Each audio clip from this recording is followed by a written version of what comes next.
Amos au chapitre 2. Ainsi parle l'Éternel, à cause de 3 crimes de Moab, même de 4, je ne révoque pas mon arrêt. Parce qu'il a brûlé, calciné les os du roi d'Édom, j'enverrai le feu dans Moab, et il dévorera les palais de Kérijot. Et Moab périra au milieu du tumulte, au milieu des cris de guerre et du bruit de la trompette. J'exterminerai de son sein le juge, et je jugerai tous ses chefs avec lui, dit l'Éternel. Ainsi parle l'Éternel, à cause de 3 crimes de Juda, même de 4, je ne révoque pas mon arrêt.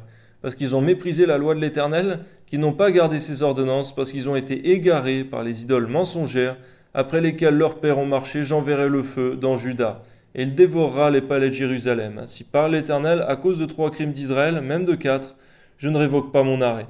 Parce qu'ils ont vendu le juste pour de l'argent et le pauvre pour une paire de souliers, ils aspirent à voir la poussière de la terre sur la tête des misérables, et ils violent le droit des malheureux. Le fils et le père vont vers la même fille, afin de profaner mon saint nom. Ils s'étendent près de chaque autel sur des vêtements pris à gage. Et ils boivent dans la maison de leur Dieu le vin de ceux qu'ils condamnent.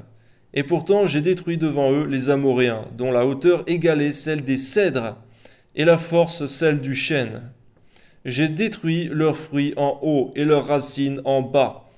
Et pourtant je vous ai fait monter du pays d'Égypte, je vous ai conduit 40 ans dans le désert, pour vous mettre en possession du pays des Amoréens. J'ai suscité parmi vos fils des prophètes, et parmi vos jeunes hommes des Naziréens.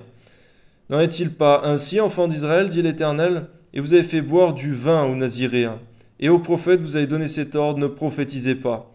Voici, je vous écraserai, comme écrase un chariot rempli de gerbes. Celui qui est agile ne pourra fuir. Celui qui a de la force ne pourra s'en servir, et l'homme vaillant ne sauvera pas sa vie. Celui qui manie l'arc ne résistera pas, celui qui a les pieds légers n'échappera pas, et le cavalier ne sauvera pas sa vie. Le plus courageux des guerriers s'enfuira nu dans ce jour-là, dit l'Éternel. Amen.